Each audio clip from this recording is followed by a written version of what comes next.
Sania Bhati gate वाक़े की रात हाई लेवल कमेटी के दौरे के बावजूद मैन होल्स खुले रहे। इंक्वायरी में इंकशाफ हुआ कि 5 में से 4 मैन होल्स हादसे के बाद भी खुले थे।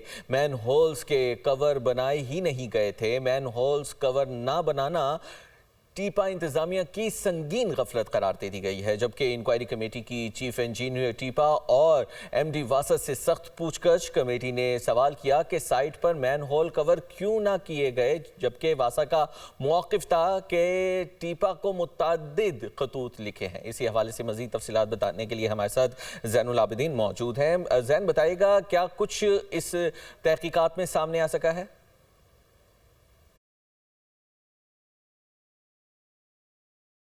गेट के मुकाम पर एक खातून और एक बच्ची के मैन होल में गिरने का जो वाक़या पेश आया, उसके बाद इदारों को होश आ गई और भाटी गेट जहां पर किसी भी तरह के हिफाजी इंतज़ामात मौजूद नहीं थे, अब वहां पर ये हिफाजी शीटें लगा दी गई हैं और तमाम जो गैर मुतल्लका अफराद हैं उनका इस जो जुरिस्डिक्शन है वहाँ पर दाखिला बंद कर दिया गया है।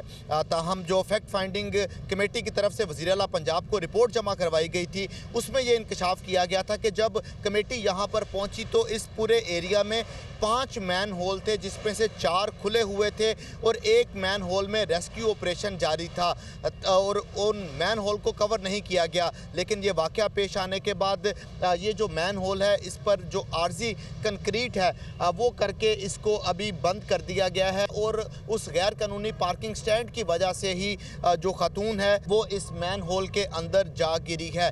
तो इस वक्त जो करंट सिचुएशन ये है कि यहाँ पर जो हिफाजी इंतज़ामात हैं उनको मुकम्मल कर लिया गया है। अब गैर मुतल्लका अफराद को अंदर आने की इजाज़त नहीं दी जा रही।